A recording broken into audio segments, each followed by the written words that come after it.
Oh my, the lighting.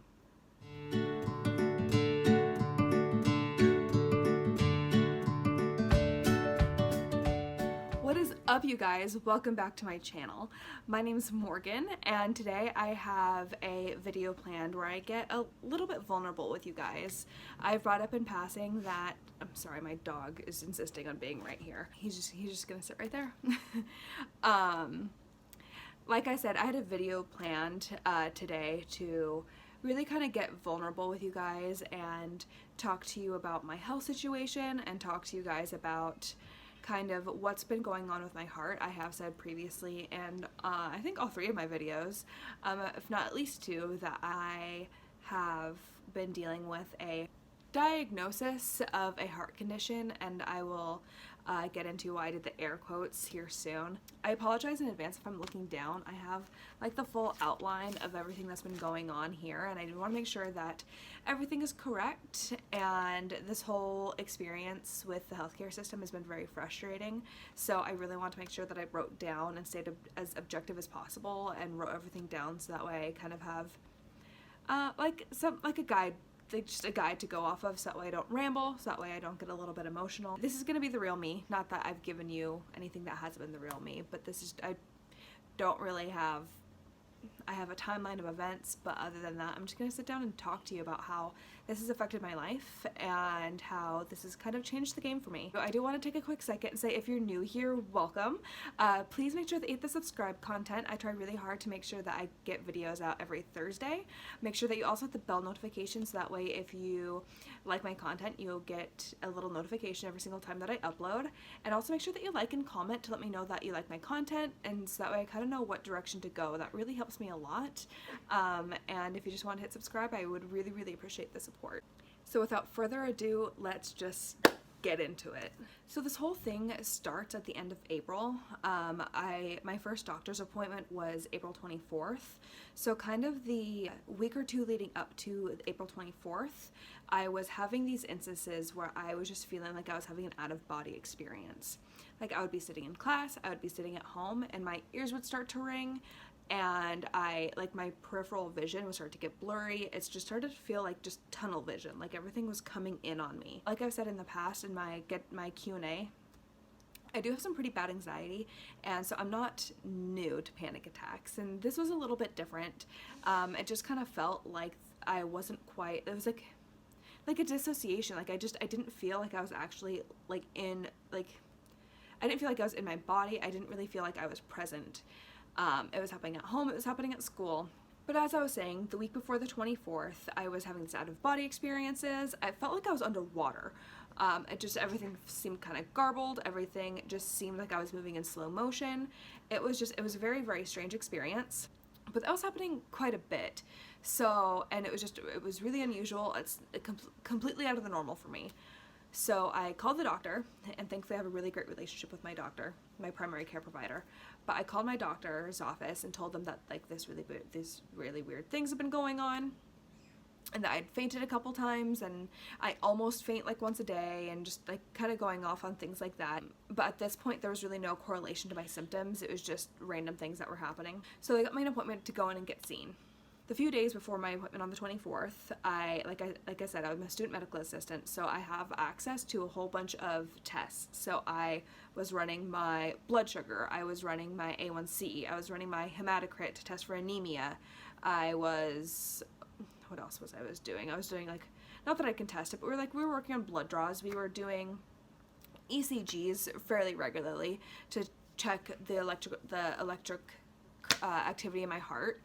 And the day of my appointment, I ended up running an ECG and taking it to the doctor's office with me. So thankfully, because I was able to run all those tests and I went with my own ECG, my doctor knew that I was serious and that this wasn't something that I was like reading into. He knows I have this background in the healthcare field. In fact, he asks me all the time when I'm graduating because he wants me to come work for him in the clinic, but he knew that I was serious. So I went in, I run all the tests. So it really sped the process on that end. I said everything's normal, everything, like I gave him a printout of all the tests that I'd ran. He goes, okay, well this rules out a lot. But your symptoms, like they're strange. And so I told him that my blood pressure tends to be really low. And so he took my blood pressure a couple more times. I told him, while I'm at school, sometimes my blood pressure is as low as 78/52. Like, my blood pressure tends to be very low. So kind of based on these symptoms that I've had going on, he decides that A, this is weird. I'm 23 years old. I should not be fainting. I should not be having heart issues. I should not be having... this should not be happening. He said, this is weird. I want to set you up for a 72-hour Holter monitor. So if you don't know what a Holter monitor is, essentially what happens is this little portable like ECG type of machine, and it kind of looks like a fanny pack. I'll insert a picture here or here. I can never remember which it is. You're killing me. You're killing me. Anyway, they go around and they measure the electrical current. They measure your heart rate, your heartbeats over those 72-hour period. It's continuously recording. And the idea behind that is that when you do an ECG is an immediate printout of what is immediately happening in your heart. That said, if you have a condition or an arrhythmia that's more, it's more of like an episode type of a thing, it's not happening that exact moment when they run the test, it's not going to show up on that. So he wanted to run a 72-hour Holter monitor to see if they could catch any sort of arrhythmia, anything to explain what's been happening. The next day is when I started to have symptoms that were really starting to concern me, and I knew that something needed to be done because something was wrong. April 25th is when I started to feel chest pain for the first time.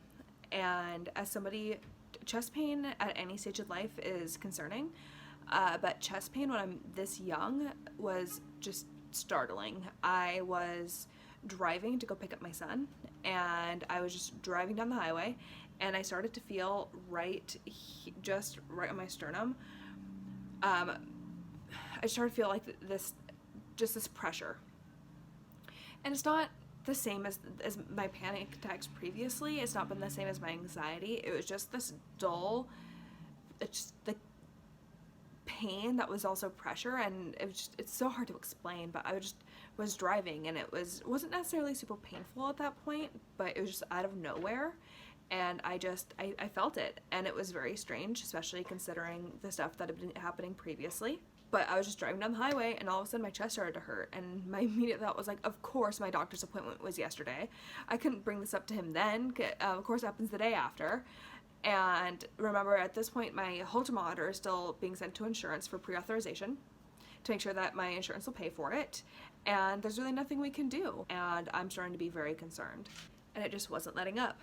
So 6 days later, on March 1st, I'm super concerned because at this point my chest pain's off the charts, and I still haven't gone to the doctor because I'm just waiting to hear back on my Holter monitor, and I haven't heard anything back yet at this point.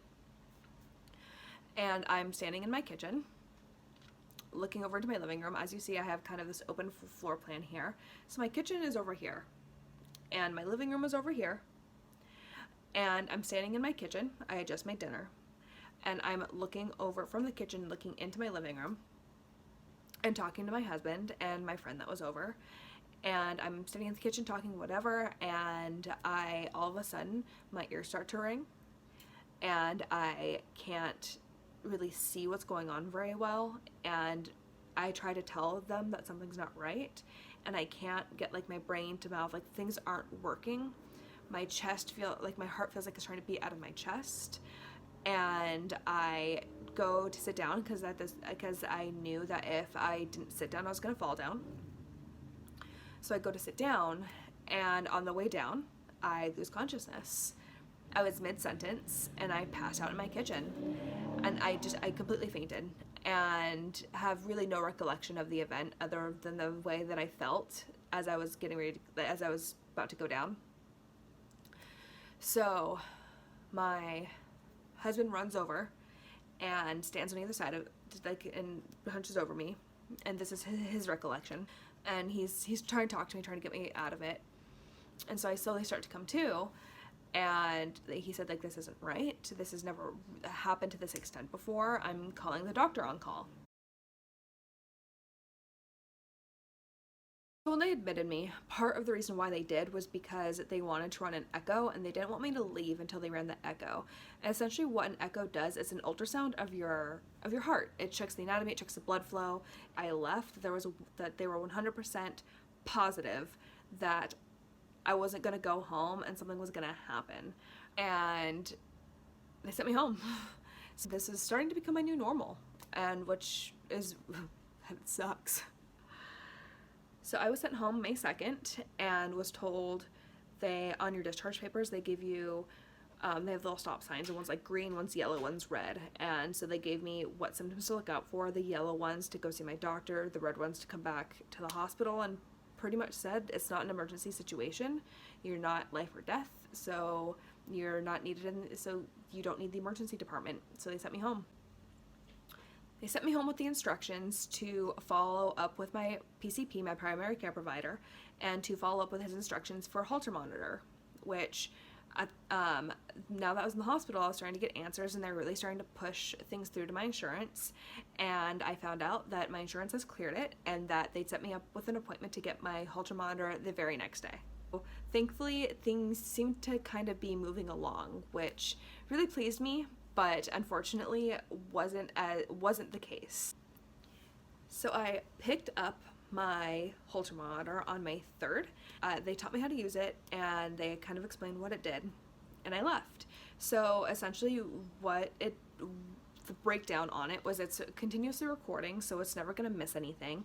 But if there's a particular moment in which I was having a symptom, I was supposed to push the button on the Holter monitor. It was going to put a timestamp on that particular point in that ECG, or give it like an event. And then I was supposed to log the event in this little booklet that they gave me, so that way they knew to take a look at that when they were reading through the results of my Holter monitor.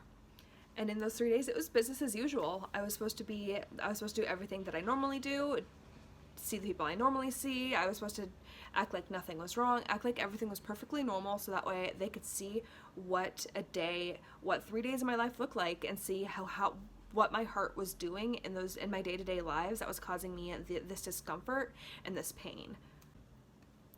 On Monday, May 6th, I brought my Holter monitor back. Over the weekend, there was nothing too glaringly out of the normal that had happened. I made sure to push the button every time, and believe me, there was instances. So I took it in on Monday and dropped it off. So that was Monday the 6th. Keep that in mind. So I picked it up on the 3rd, dropped it off on the 6th. Life as normal, and just my new normal with this chest pain, the fainting, the things. I'm really trying to beat the sun here before the sun goes down. It's right in my eyes, which means it's probably right in your guys's. Trying to get through it. May 7th, my chest pain reached an all-time bad. I was curled up in the fetal position on my couch, crying because I was scared, and the fact that my chest was hurting was causing me to panic and have a panic attack, which was, of course, making it worse, and terrified because I thought for sure that I was having a heart attack. And I'm not even being dramatic. I thought for sure I was having a heart attack, and I thought I was going to die because my chest was hurting so bad, so I couldn't breathe. And I felt like my heart was trying to beat out of my chest. It was probably top 3 scariest moments of my life. And so I got in the car, and my friend drove me to urgent care because I didn't want to go back to the ER because they told me that there was nothing they could do for me. So I went to my urgent care through my primary care office, and they ran another ECG and told me that nothing was wrong, and that it was my anxiety, and that I needed to wait for my Holter monitor results before they could do anything, and that I should just go home and hope for the best. So I left urgent care feeling what I feel is understandably so discouraged and disappointed, and I felt like the healthcare system had failed me. I felt as though I should have gotten answers, and logically, as someone who's starting to work in the healthcare field, I know that logically there's times which you don't know anything, and that there's nothing you can do in that moment. But when it's happening to you, and you're trying to advocate for your own health and trying to advocate for yourself, and you're as scared as most patients are. At least I knew how scared I was. And there's just nothing that can prepare you to deal with something like that. So I left urgent care, unwilling to accept that as my reality and to just go home and hope for the best. So I loaded back in my car and went to the ER on May 7th. And they kept me there for a little bit. They again hooked me up to another ECG, saw that nothing was wrong. We're getting ready to do a full workup again, and I told them that I just recently been there, and they didn't want to put me through the trauma of going through another full workup because it's traumatic. They pretty much strip you and they stick a needle everywhere that they can to get as much blood from you as possible, and it's this huge ordeal, and they didn't want to put me through it again when they didn't think I was going to get any new answers. Like, I'd already gotten a chest x-ray to see if it was something with my lungs. I'd gotten the full workup, and they said that everything had come back pretty much clean, and that they didn't see the point in running it. And so he told me that we can give you like a sedative, anti-anxiety, like an emergency anti-anxiety medication, which my doctor had already prescribed me, and that they can keep an eye on me for a couple hours, and that they would have to send me home. But the good thing that I did get out of this trip was they were able to give me some answers, in the fact that my Holter monitor should tell them a lot of what they need to know. And so they called the place in which that I'd sent my Holter monitor to get the results, to get read, and they put a rush on it. He goes, this is the doctor you talk to, this doctor and this doctor, the people that read the Holter monitors, like, this is what you need to do to make sure that this gets read as fast as possible. So I left there feeling a little bit better, and at this point I'm calmer because they drugged me. I'm feeling calmer, and at the very least my chest still hurts, but my chest pain isn't causing me anxiety to the point where I'm just incapable of functioning. So I came home, feeling a little bit better, and went to bed. I had a doctor's appointment to go talk to my PCP and go over my Holter monitor results. And so I go into the exam room and sit down, and my doctor comes in not long behind me, and we kind of go over what's been happening. And I told him that he was worried because at this point I was dropping weight pretty quickly because I was in enough pain that I wasn't eating. We talked about that and how scared I'd been and how concerned, and he pulled up my results, and I told him how frustrated I'd been, that almost everybody that I talked to had chalked whatever was happening to me up to my anxiety, and that I'd been told pretty much point blank that it was in my head, and that I needed to be medicated, and that would fix my problems. And he was like, well, let's take a look at it, because I'm treating you. I'm not here to listen to the opinions of others. I'm here to listen to you. And so he pulled up the results, and he goes, Morgan, the results are abnormal. There's something wrong. Like, it's not in your head. There's something going on with your heart. And I'm sorry that people have told you that it's all in your head and that it's your anxiety and that there's nothing that can be done and making you feel like you're crazy. But you're not. There's something here. And you followed your gut. So we went over the results together, and he established that I have something that's called supraventricular ectopic tachycardia, which essentially means it's not technically a heart condition, which I don't really agree with. When somebody asks, I tell them that I have a heart condition, because in my head, the definition of a heart condition is something that affects you in your day-to-day life and affects the health of your heart. And so ectopic beats essentially mean that they're early beats, or beats that are out of place outside of your normal sinus rhythm. And please don't come for me in the comments if this isn't like perfectly right. I'm still a student, please. But essentially, and it's not uncommon for people to have these ectopic beats. And normally you go through a period in your life where you can have these ectopic beats, and then your life resumes as normal.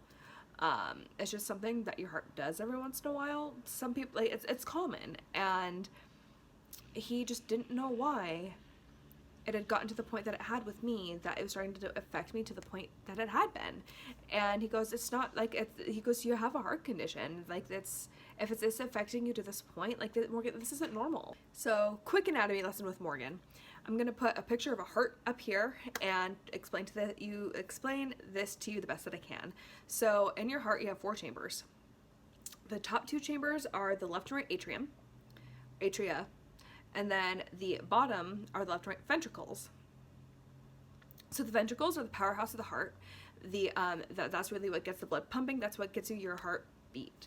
That's like the big spike when you see like an ECG, or if you see like on those TV shows when you see that, yeah, that's what that is. And so it's your ventricles squeezing blood. Essentially what is happening is when I get anxious, I have strong emotions, I exercise, which is why my heart rate has always been in the 200s when I work out, which I never pieced together wasn't normal until I got into this program. Anything that would cause an increase in heart rate, my heart decides it's gonna go into overtime because I am putting stress on it, and so my heart goes, it's time to freak out, and starts firing electrical impulses elsewhere in my heart than where it should be for it to cause extra beats. Which is why when I get anxious, or when I work out, or when I have these episodes, it feels like my heart is trying to be out of my chest because my heart rate is going through the roof. And in going through all of it, like, that makes so much sense. What's our treatment plan?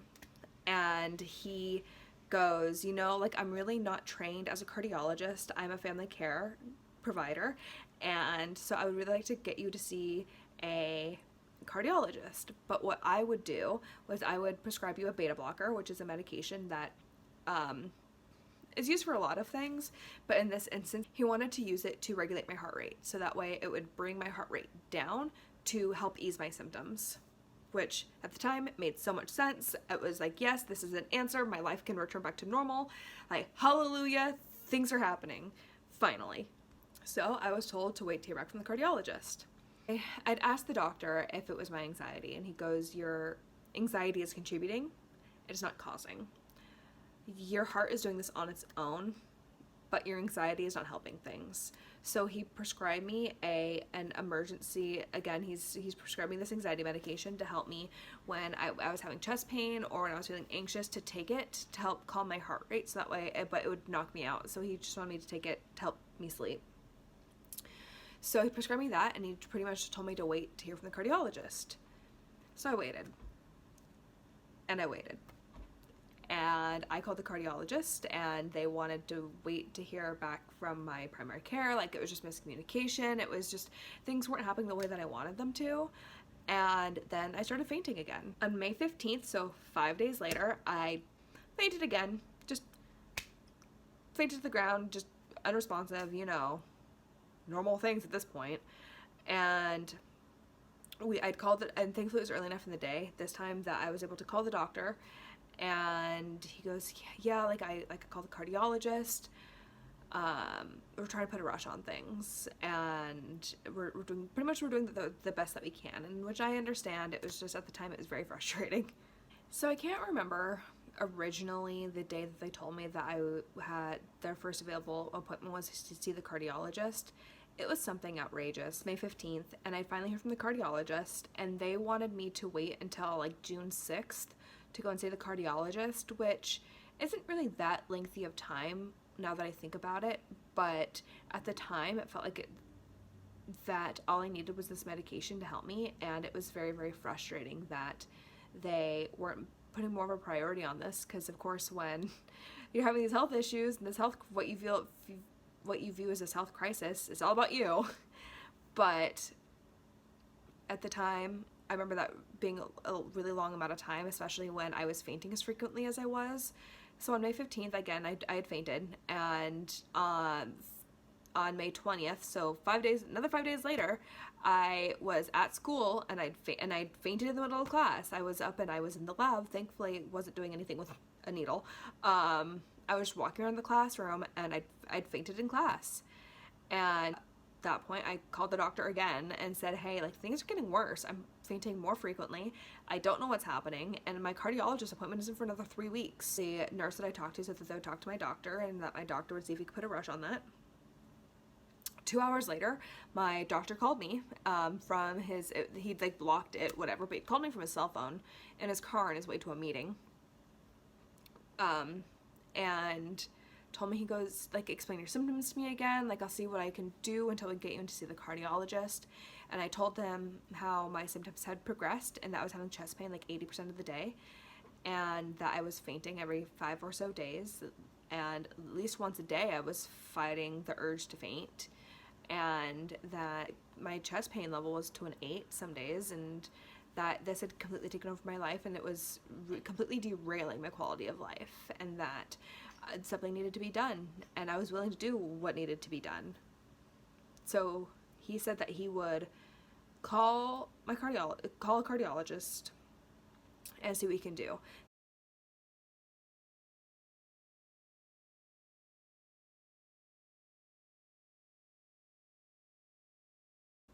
On May 30th, I had my CT angio, and immediately after that, I went across the street back to my cardiologist to get hooked up for my 2-week Holter monitor, and they hooked me up to all of that, and just kind of said to wait to get a call, and with test results, and unfortunately in healthcare, it's mostly waiting, which is really scary and really frustrating when you're the patient, but I was told to wait, and had this monitor on, and was crossing my fingers hoping for the best, and they'd say we'd see you in a couple weeks and that we would call you with the results.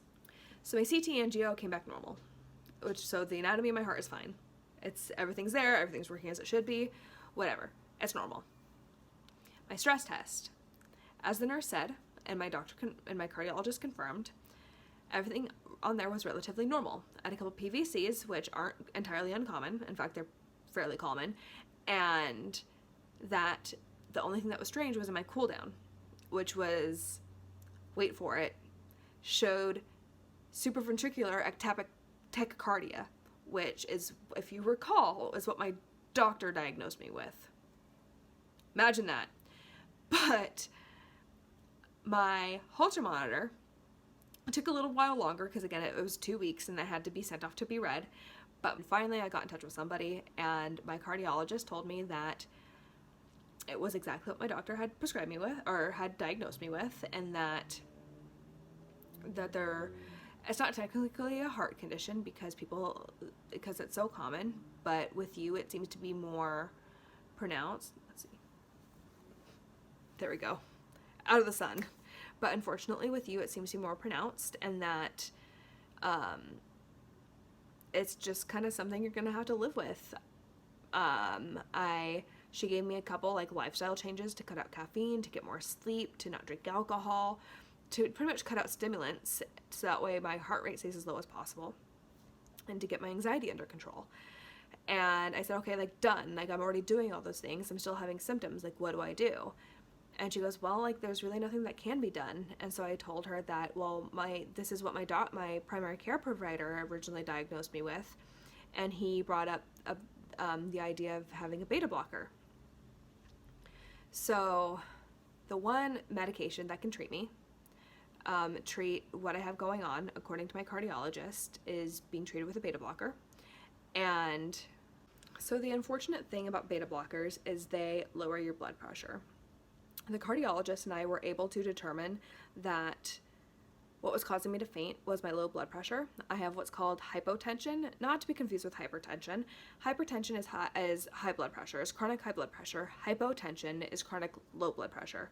So I have very, very low blood pressure, and unfortunately it was causing me to faint. When my blood pressure is getting too low, like, I am a really fun person to get vitals on at school because my vitals are never the same. They're never really even similar, but they're always really low. And so my cardiologist discovered that was why I had been fainting, and with an increase in salt, I was able to lower my symptoms in terms of the fainting, but it wasn't helping my chest pain. So the medication that could help me with that I can't take because it will lower my blood pressure and cause me to faint again, which is unfortunate because I had to choose between fainting and chest pain and which one I wanted to live with, and fainting is a little more dangerous than the chest pain, especially if I know the chest pain isn't going to kill me. It's not me having a heart attack, but me fainting while I'm driving is a bit of a problem. Thank you guys so much for watching this long and kind of depressing video. I just want to make sure that I'm being perfectly transparent with you guys and that you guys see my reality, and this is it. So I'm hoping in the next couple videos to get back to the upbeat content I'm really trying to focus on in this channel, but I felt this is definitely something that I needed to share with you guys. If you guys like my videos, please like, comment, subscribe. I really, really appreciate the support. It really helps me out a lot. So please subscribe and share this video if you like my content, and hit the bell notification on your way out so that way you guys never miss an upload. So until next time, guys, bye.